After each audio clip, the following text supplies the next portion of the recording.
welcome. From Delhi, we've traveled to Bengaluru for yet another episode of The Showdown. It's not just a debate show. It is the show where we discuss the real election issues.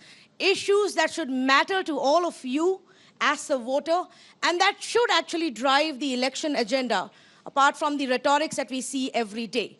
So today we are in Bengaluru, and we've got a lot of students, enthusiastic first-time voters sitting with us. We've got a power-packed panel with us, and the conversation is going to be about employment opportunities. Our last survey that we carried out, the Times VMR survey, showed that employment is the #1 agenda for voters this election season. 42% voters said that that's the most important thing for them. Of course, a lot of them differed on just how intense or serious is the problem of unemployment, whether or not it is a problem, is it a crisis right now, and are our netas aware of what is it that we want in terms of employment opportunities.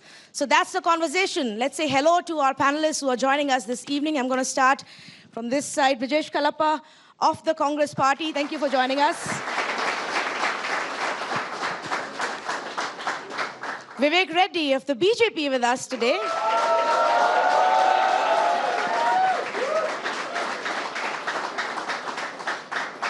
And a much loved hero, villain turned neta, Prakash Raj with us today.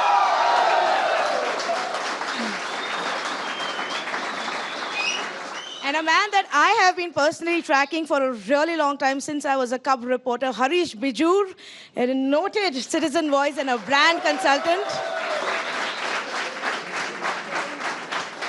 So the rules of this debate are very simple. The first round is the opening salvo. We'll give 2 minutes to each. My colleague Anand has the buzzer at the back. He's going to ring that buzzer when your time ends. And if you don't stop talking, he's going to start yelling in my ears. So please do follow the rules and the timings. Prakash Raj, let's start with you on this one. Is it a jobs crisis? Just how important should employment be as an issue for our netas? I'm very happy because I think we saw it as I travel around that jobs and employment is the real #1 crisis in this country. And I'm very happy that it has become an election issue. Because of the rhetorics, what we see, it was denied focus on it. And in fact, in between my campaign, I came here just to listen to people, because that is an issue, and I'm so thankful for you to have taken up. Employment, I want to know whatever the policies or whatever they claim today, the governments, that they have increased employment. I wanted to know with them and then to argue with them what is employment, what is job, what is their perception of job, what does a job do to a youngster. I really wanted to know when they argue and then counter-argue with them on that basis. So actually I will let them start that first. But yes, I'm very, very sure, and we can't be in a denial mode anymore with such a brimming, growing economy and the country, that this job, this employment issue, which is, if it is not going to address, there's no point in development. There's no point in any projects or anything we do. We are just hamming our way through and ending towards a major crisis. And I'm thankful for Mirror Now to have brought the focus in these elections on employment. You know, thank you for that. By 2020, India's average age of our population will be 29. That will be our average age. We have right now over 65% of our population that's in the working category. 15 years and above in the working age category.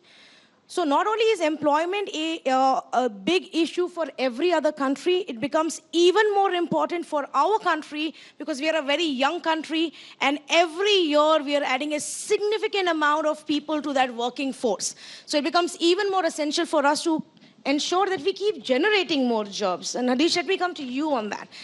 Employment was a big conversation in 2014. You know, we kept asking our netas at that time, what's your plan? What is your agenda? How will you create more jobs?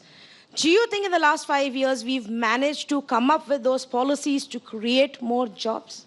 Okay, see, firstly, it's very interesting. I'm in the midst of two fired up political parties and a very fiery independent. And I am the Aam Aadmi for the purpose of this discussion. I'm And on your going to be, side. very, very Aam Aadmi. Okay. So if you really look at it, I think, jobs is a real issue. And even though this is a political debate, it's going to become a political debate in a few seconds. I'd just like to say that, hey, listen, guys, this is not a political issue at all. I've just come out of a bit of travel into Telangana and Andhra, for instance. Last month I was in Assam. Prior to that, I've done West Bengal. I've done UP. It's across this country. So when we talk about the fact that jobs is a big issue, I think it's a real issue.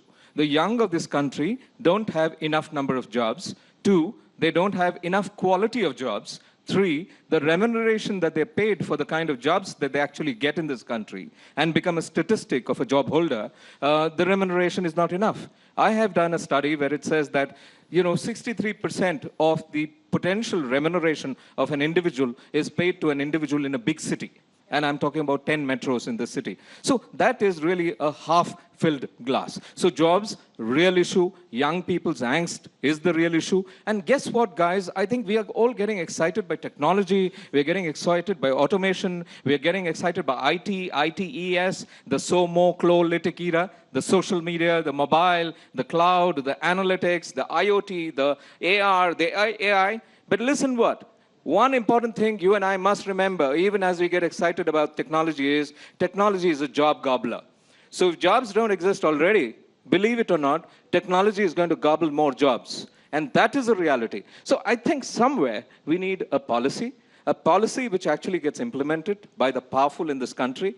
And I think it needs to be implemented with gusto to say the young of these people need jobs. But that starts with acceptance. First, let's accept that the young don't have jobs. I think the young don't have jobs.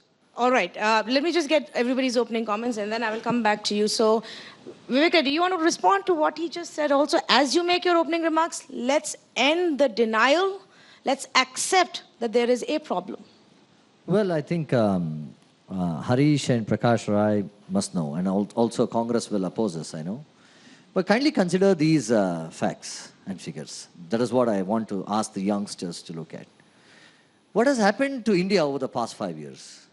If you look at the status we were in 2014 and where we are in 2018, 2019, India was the 9th largest economy in the world. We have jumped up to 6th largest economy in the world. We have beaten France. So, in this year, the country that ruled us, that is Britain, we will be beating them this year as the 5th largest economy in the world, which is not a small accomplishment. This is a huge accomplishment. From a $1.6 billion economy, we are moving to a $2.5 billion economy, which means a 65% rise in the economic potential of this nation. Now, what did Mr. Modi do? He didn't sit like the Congress people doing nothing. When he came, he started some financial surgeries, which was very essential for this country. What was the financial surgery? People were moving in BMWs and Range Rovers, but were not paying 1 paisa tax to this country. So, he asked people to account for their wealth. And this was a big financial surgery, hitting out at all these financial tax terrorists. And therefore, India's tax collection today has enhanced from a 8 lakh crore to 15 lakh crore. And where is all the extra tax collection going? All that money is going, mind you, towards rural infrastructure of the nation, towards development, which will ultimately make jobs. For example, youngsters must know, for example, 40% of India's cement consumer is the union government, because union government is making highways. Union government is getting into all fields, building 9 crore toilets, making 2.5 crore houses. This is a huge investment which will generate employment. So the union government itself has generated employment by getting extra cash from taxpayers and investing it. Second, it has invested in the unorganized sector, which is Mudra. I would just take 30 seconds. It has invested in unorganized sector, which was Mudra. The greatest gift of Congress to this nation, 70 years of Congress, was creating a huge unorganized sector where little children and our students have slipped out of schools at 10th standard and 12th standard, and they are today driving taxis. Their curses are there on the Congress and on all of us. And that Mudra sector has given crores worth 6.5 loans versus worth 6.5 crores. Yes, on and an average. all of them are generating employment. On an average, In the Vivek. same way, manufacturing India The has also the generated time's over employment. though. The time's over. Just let me just add. On an average though, each of these loans are on an average what 50,000? Well, 23,000. even if it is 50,000, Let me it is also a point great out that succor. 7% of the loans And it that were ranges from 50,000 given to 10 lakhs. last year have already begun to turn into bad loans. And the banks currently are struggling to meet their targets for this year that you set. It has helped. So, It has helped Mudra loans, three while crore maybe people. a great idea to And start few up bank- small businesses yes, for samosas few bank and defaults are chaiwalas, not a standard. it's not really going to It has help. helped 3 crore people in the unorganized sector. Okay. Tanvi and me, it may not help us, but it will help the man who's driving a taxi. All right. We'll come back to this because obviously Mudra loans is one of the big arguments that the government presents to us, and we'll go into details. But your opening comments, Brijesh Kalappa. Thank you very much for having me here, and I'm glad my friend Vivek spoke about Mudra loans. 91% of all Mudra loans are to the extent of 23,000. With 23,000, if a person has 23,000 in his pocket, and if you say that the person is fully occupied and he's fully employed, I think this is the extent to which this government has gone wrong in creating a false narrative about job creation and about progress. I think this itself will tell you. Now you're all young students here. Supposing I were to hand each one of you 23,000 rupees, and if you were to go and tell your parents, look, I'm fully occupied now, I'm fully engaged, I'm fully employed. Would they accept it? Would you accept it yourself? This is a question you must first ask yourself. Now, look at the figures. The figures are that the NSSO, which is a governmental organization, decides to release the data in regard to joblessness. And 2 top associates of the NSSO have to threaten the Prime Minister that please allow us to release the data. Throughout these many years, we have had several situations, we have had several governments where the NSSO is asked to release data. Annually, they release the data. But here's the Prime Minister sitting on the file and saying, don't release the data. But what does the data tell you? Data tells you that there is an extremely high level of unemployment, 1. And 2, what is comparable to the present year of unemployment is in 1972. How are we comparing 1972 to the present year? Because in 1991, the country has already seen liberalization. We've already moved much ahead. The country's middle class has grown from about 10 million to about 450 million. And despite that, we're going back in time to 1972, and we're looking at figures of 1972, and we're saying, look, I am unemployed just as I was in 1972. Where was the industry in 1972? Where was investment in 1972?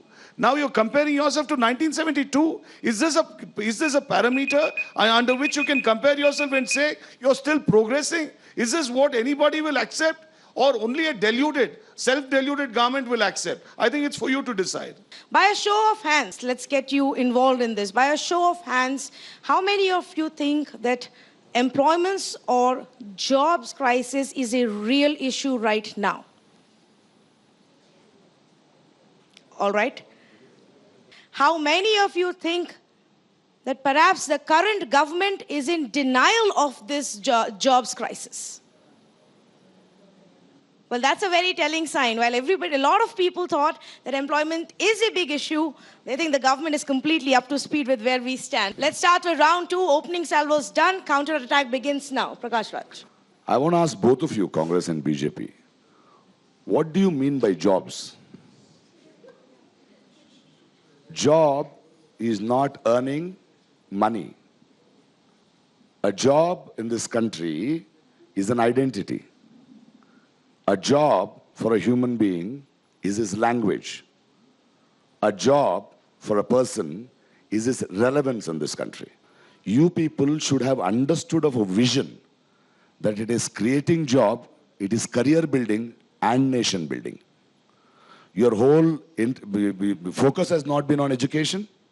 You are not preparing youngsters to what the country needs as it is growing. Scenario that has been developing in this country is that about 45% of our citizens, little children and graduates or non-graduates or whatever, in the field of employment, when you come as graduates or non-graduates, about 45% of the population is sadly in unorganized sector. And who was the cause for this 45% of unorganized sector? A party that ruled this country for 70 years has been the cause for this unorganized sector. And this 45% is a huge swath of population. And we are marginalizing them to poor incomes, salaries, and difficult circumstances in life. So how does this taxiwala or a security man make ends meet? And how does he feed his family? And how does he grow up in life up the income ladder? These are questions which have no answers when we came in 2014. Now, this situation or this scenario is because of a absolute neglect to education and various other issues by the government. When our government came, we had a challenge to meet with respect to this 45%. When this scenario emerged, Mr. Modi planned on 2 or 3 important issues. One is, there was a two-pronged strategy to pull them out of unorganized sector. One was manufacturing India, and the other was skill India. When Modi came within the first 10 days, or within the first 30 days, he launched these 2 programs because there was a specific vision accompanied by specific outcomes. Skill India was to skill our unskilled citizens so that they can earn better incomes. And manufacturing India was to enlarge and expand manufacture in order to help people to... I didn't stop you. The point is you're not answering at all. You're going somewhere else. I didn't stop you. See, I'll just tell you, not making fun of it, the very concept of pakoda politics, what I'm saying, okay? Now, even the ex-chief minister now who's standing for elections from Bangalore also says, pakoda gives job, it is self-employment. See, if you BJP guys claim that you had a startup and invented a dish called pakoda, and you brought in skill development to say what is the ingredients of a pakoda, and they have started, then you can claim it. Okay, you can claim that, okay? I don't know. Now, what am I talking about perception of job, and what are you talking about perception of jobs? Okay. Very interesting. Don't make me a fool. No, you are He already talks a fool. about make in India. Your 3,000 crore statue was not made in India. Did you have a doubt? You bring in FDI policies. Considering all your previous statements, did you have a doubt about your foolishness? I'm not asking about that. That's not the point. No, you answer that first. The issue here is vision. Answer your perception of the job. The issue here is, don't give me numbers. Look here. Don't start blaming 70 years rule. I'm not citing anybody. Prakash Raj. All right. We know your controversial statements. Yes, Let me ask you one Why thing. are you talking about controversial statements? Vivek Reddy needs to respond. I'm asking you what is a job? Gentlemen. So now tell me, why are engineers, postgraduates, doctors, MPhil degree holders lining up for a job that they have not been skilled for? Yes, there may be an instance where people are trying to seek governmental jobs because governmental jobs are more secure. You find engineering graduates, various other graduates, trying for government jobs because it gives them a uniform income, a retirement, and a peaceful life. But that need not show or reflect a trend regarding employment. But why don't you cite the figures of higher recruitment in the field of software? Yes. Why don't you cite the figures of higher registrations in Provident Fund? What I'm asking Mr. Prakash Raj is, don't take one small pakoda example and then try to demean. Most of these jobs are created by the private sector. Yes. And I think that is the key issue. We need to focus and say that, hey, listen, is it the government's job to create jobs? That is question number 1. If it is, then the government must focus on creating jobs. The only point I want to make at this point of time is, both the gentlemen sitting there, the Congress party and the BJP, these are the countries who have built modern India. I would credit the Congress party for building the country into what it is today, and I would credit Mr. Modi's government for the last 5 years for creating disruptive politics in this country, which has created a lot of newness to this country. So both of them are actually holding hands. Are governments supposed to create jobs, or are they supposed to be job enablers? For example, what the BJP says, Brijesh Kalappa, we are providing you the funding, we are giving you the tax relief to go ahead and set up your own business. You decide what kind of a business you want to do, and we will create the atmosphere for you. So what's your response to that? See, first of all, I must tell you, Tanvi, that as far as jobs are concerned, I think the first thing we must all realize is that a job, which now he's speaking of Mudra loans. We have all heard of the famous Janardhan Pujari's loan melas. Mudra Right? manufacturing One minute. When people came and they gathered in large areas, and they, young people used to come, they used to take 4,000 rupees, 5,000 rupees, and these used to happen, right? That there was no capital with the entrepreneur, and he would go ahead and then he would invest, and he would set up a small enterprise of his own. So this has been going on for a long time. So if you give it a new name of Mudra, it doesn't become new. It's been an existing idea. It's a pre-existing idea which is already existent in India. As far as Skill India is concerned, how much of Skill India has actually provided jobs to those who have enrolled in the Skill India program? 7.1%. What about Make in India? Hardly any. I must tell you that economic growth today is at a 5-year low. Farm income growth is at a 14-year low. Fresh investments are at a 14-year low. Private investments are at a 7-year low. Industrial growth is at 1.7% from 7.5% a year ago. Household savings are at 20-year low. Okay. Right? And growth of exports as compared to the UPA time has fallen 15 times. Right?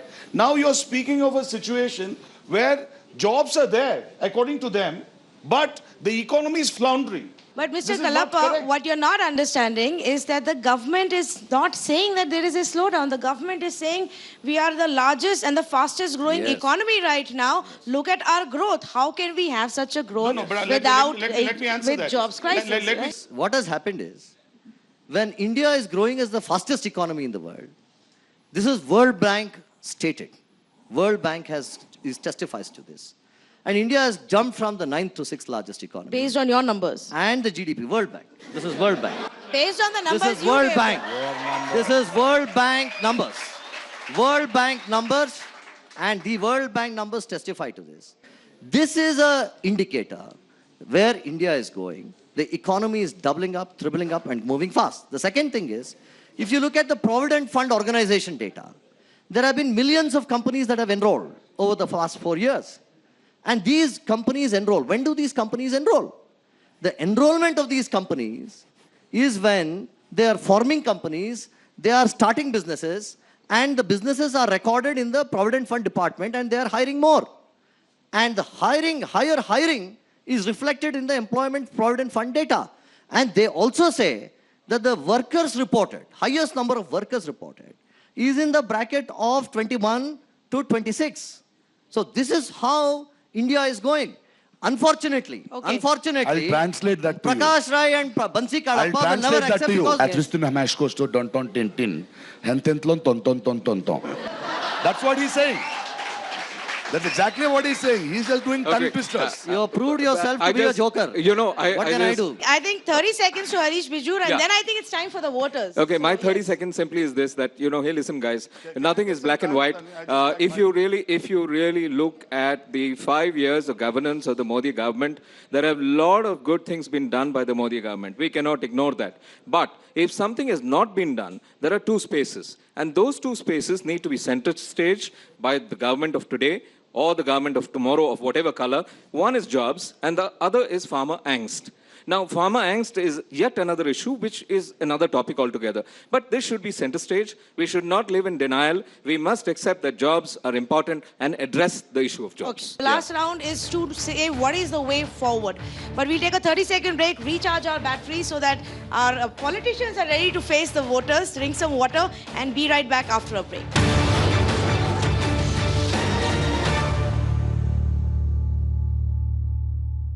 Welcome back. Well, things have got a little heated up here, and I don't think it's just the lights, it's also the conversation we are having. But it is time to face the voters. So let's see, where should we begin? You have a mic. Introduce yourself, please, and also tell us who your question is to. Good evening, everyone. This is Mohammad Naveed Akram from BBS Surana College. My questions are from both the sides, to sir from Congress and sir from BJP. First of all, I would like to ask question from sir from BJP that I'm talking about the statistics. According to the Business Standards newspaper, India is facing the highest unemployment ratio since the last 45 years.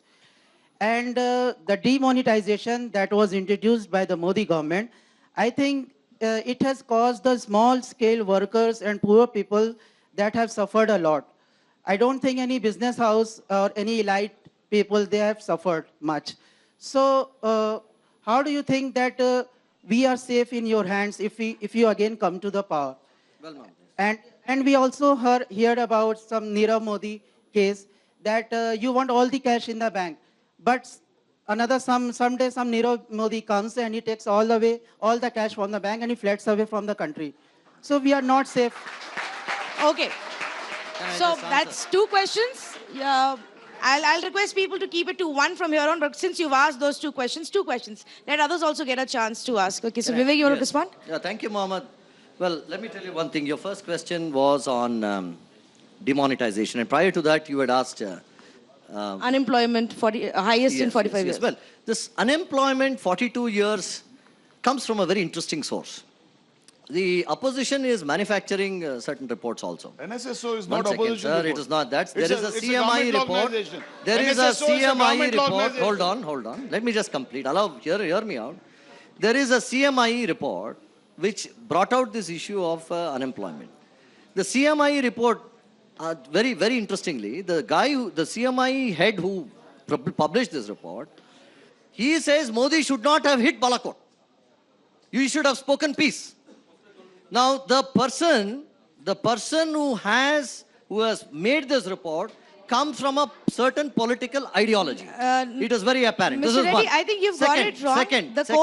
The report that he was quoting was published in Business Standard, was the NSSO Yes. report that I'm the talking government about- has chosen not to publish. It has taken the source No, it from has not CMI. taken It has anything taken from the source. CMI. CMI It has reports taken are the source. separate. Second thing is, The there is no... basic source is the Labour Survey Department, which again the government is not published. There is no such 42% year hike in the unemployment, one. Second is, India is doing well on all fronts and on all the key issues. So far as demonetization is concerned, Mohammed, let me tell you, it had some impact or some difficulties which we as citizens had to sacrifice for the first 3 months.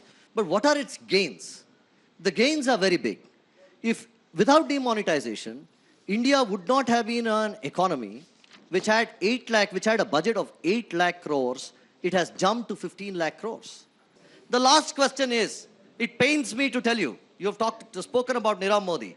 It pains me to tell you that so far as Nirav Modi and the other guy, Vijay Mallya is concerned, this government introduced 3 legislations back to back in the space of 6 months in order to ensure that they are brought back to India.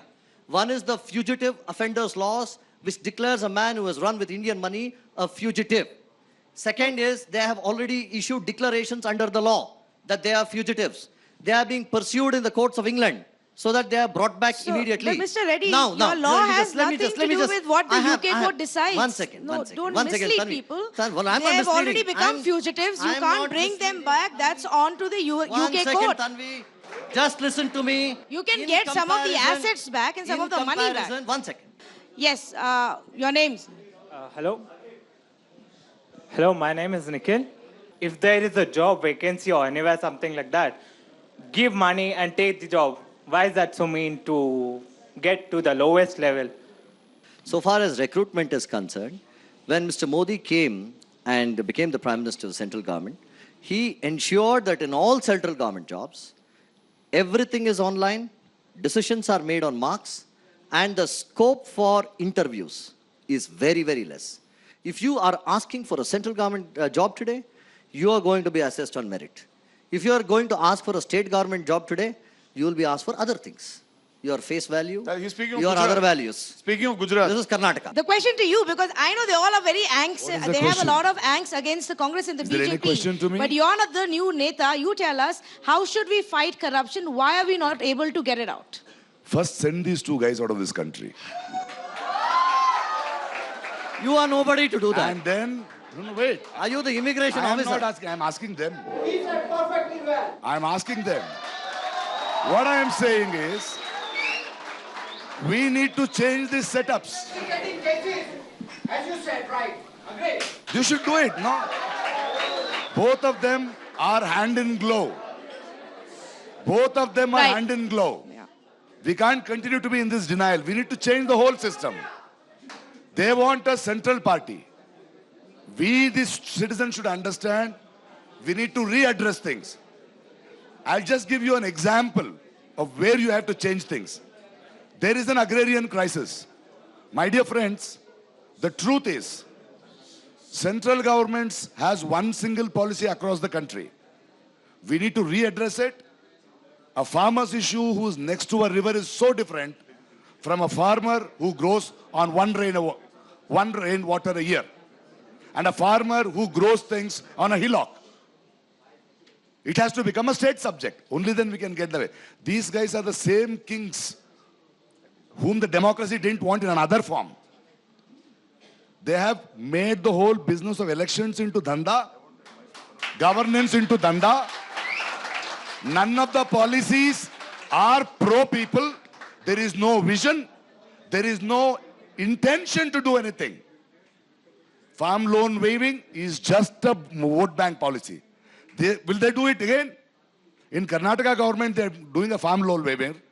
There'll be 50,000 loan on every one of us. Okay, fine, we'll give it to the farmers. Won't you build cold storages? Won't you start colonies? A farmer who grows tomato and he sees it 50 rupees, everybody grows a tomato.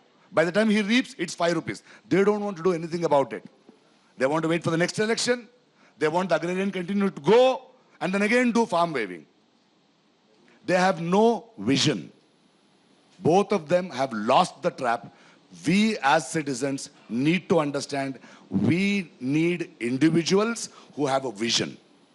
We need individuals who are not from any political party. But if you look at it, I think, I don't think we require a Congress Mukt Bharat. We don't want a BJP Mukt Bharat. We want a corruption Mukt Bharat. And to achieve that, and I think to achieve that, the first step is every political party must take the first step. Because you know why I'm saying it? Because corruption is something which you can clean. A staircase can be cleaned only from top to down. You cannot start cleaning the down and expect the top to go clean. Corruption is that kind of an issue. Start cleaning the top, start cleaning politics for a start. For instance, how much can you spend on an election for a member of parliament seat today? Let us say 70 lakhs of rupees. Look at the electoral bonds. And look, it is illegal. Both of them have agreed it. So let me put it this way. Both of them are very happy about it. Let me. No opposition on that. Let me put it that way. Let me put it this way. At the end of the day, corruption can be cleaned only top down, and politics should start cleaning it. If we stand for elections, and if we spend more than 70 lakhs, and we still say we spent only 70 lakhs, that's corruption for a start. So if corruption occurs right from the top, that's where the cleaning must stop. So now we're being a little idealistic though, Harish, because No, we can't I know. expect them to clean up Or change themselves, the law. because who's going to do it? Election Okay. Commission doesn't have the power Okay. unless we expect the Yeah. Supreme Court to do it. Sure. Self-regulation is not going to work here. Okay. Like Prakash Raj said, electoral bonds. Now I don't even know where they're getting the money from. Both of them. Yeah. And it's convenient. Neither are going to speak up about it. Okay, one last question. Is there one related to jobs? Youngsters here going to be looking for jobs in the next couple of years? Yes, Mr. Mulidhar. Myself, Muralidhar, heading the Department of Management and Placement Officer. So now, as Prakash Raj sir was telling, the quality of job that need to be defined. Second is coming to unemployment. What unemployment is? Not just having a job, and as you were quoting out the statistics, for a job, 23,000 people applied and many were PhD. So nowhere I don't see the importance giving on the employability. There are jobs. Let me be honest, every day I get 5 calls that we want candidates. Even in unorganized sector, people are not getting the jobs. The person who is employable, a small example I'll get you.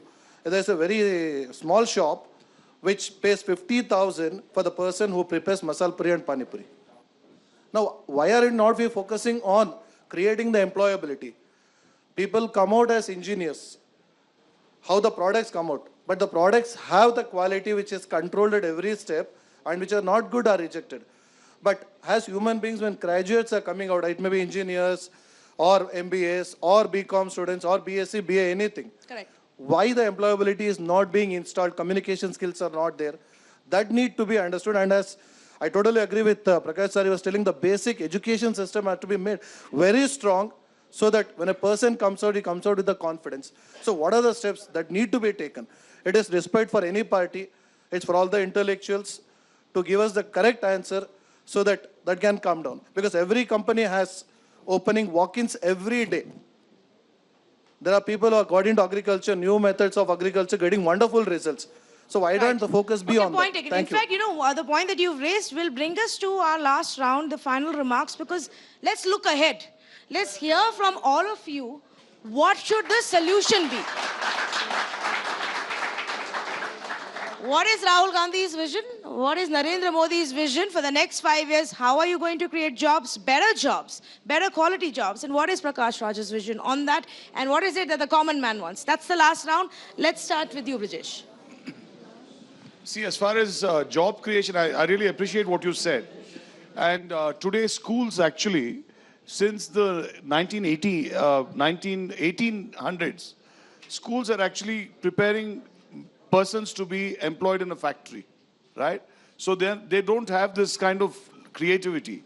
And in the new India, unless you're creative, right, you're really, a dinosaur. You have to be creative. And I think when schools actually begun to think that creativity is one of the most important things, I think that's when the whole paradigm changes. And this is something which we'll have to look at eventually. But as far as the present job crisis is concerned, I really appreciate your question. But as far as job crisis is concerned, see how many of our jobs are created by the agricultural sector, by the industrial sector, by the tertiary sector, and by the unorganized sector. Because these are the sum total of jobs. Everybody engages people from, from one of these sectors. So naturally, if you're going to strengthen the agricultural sector, how do you strengthen the agricultural sector? By making easy finance available to them so they don't fall into the hands of a money lender. So this is the first part. As far as how industries are going to do better, you again ensure that if there are any difficulties, either in the running of the industry or that the industry has to cope with various problems, financial, such and so on, then you have to make available, the various issues have to be resolved. As far as the tertiary sector is concerned, which is mostly your IT and so on and so forth today, that part is actually taking care of itself. Because everybody agrees that as far as the tertiary sector is concerned, and ultimately you see, if India has to advance, then the number of people who are employed in the agricultural sector, they have to actually move to the tertiary sector, and it has to become top-down. So that's when India has actually progressed, and that's happening to a large extent. Because what began with 90% agriculture is today near, I think, 57, 58% agriculture. So there are nearly 30% people who are involved in the tertiary sector. So the idea is that when you have a huge, and the problem with this government, and we always say that it is running on a single engine of governmental expenditure. How much can you expend from the government unless you get investment from outside? So you have to go by a twin engine, and only then this economy will do well, and only then you will find that each one of you will have a job. Will that be our next focus? The fact is that we've not seen private companies put in that much money to expand new manufacturing facilities. Private investment is still a concern. Well, I think... Thank you. I think there are three sectors which primarily spur the great job industry. One is the service sector, like IT professionals and others. And the second is the manufacturing sector. And the third is the agricultural sector. I think the service sector is quite robust in India. We have a lot of people relying on the service sector, and it is a world power. The manufacturing sector is where India should ideally be, in a range of 27 to 30% of manufacturing sector in the GDP. Out of our total GDP, we should be 30%. I think in this line, the government has said that manufacturing India will become the big issue now. Because only when we manufacture, we were at about 16% earlier of the GDP. So we are moving in a big way in the manufacturing sector. And the last sector is the agricultural sector, where we have to make it very productive. So the government's prerogative is, this is where Mr. Modi comes in as a person who brought in those structural reforms. The government's prerogative is to get more investment in its hands so that it could build the infrastructure, rebuild education, and then ensure that there is investments in manufacturing also. I'm glad that Mr. Brijesh Kalappa agreed that government is investing huge money. Yes, and that is not the single engine under which it is growing. There is huge investments from foreign companies, foreign direct investments, which is going to spur India. We are at a critical juncture, friends, I'm telling you, where all the structural reforms made by Modi to put the foundation right is now going to take off with a huge building that is going to be erected. That is why Modi is essential at this critical juncture. Mr. Prakash Raj made a very important point. Yes, individuals are important. It is the individual and his commitment to the nation that will ultimately take the nation forward. Mao Zedong in 1977 said, China should shift to manufacturing. He said, manufacturing or perish. Today, China is the #1 manufacturer in the world. Same way, Modi's call to the nation to manufacture in India is going to bring huge benefits over the next few decades. But why individuals matter are because these individuals are the ones who have the vision to take us forward. Okay. That is why individuals are important. Of course, there are individuals also who say the Ayappa is not a god. There are individuals who say that. We have to understand. We have to understand what sort of individuals we have to elect. What sort of things should be brought into public discussion. Your personal things should be kept to yourself. Yes. Please don't So attack let's- our beliefs. Let's Don't not ever go there. attack No, our no, beliefs. Vivek Reddy, I don't want to go there. That's not the conversation today, please. Let's leave it to those rhetorical rallies that we see outside. Let's talk about the real issues for voters. I'm going to come to you last, Prakash. To you first, because we Okay. started off with, are we generating enough jobs? Do we even know that there is a jobs crisis? Do you believe what he's saying, that a lot has been done now, the fruits of which will only come in the next 5 years?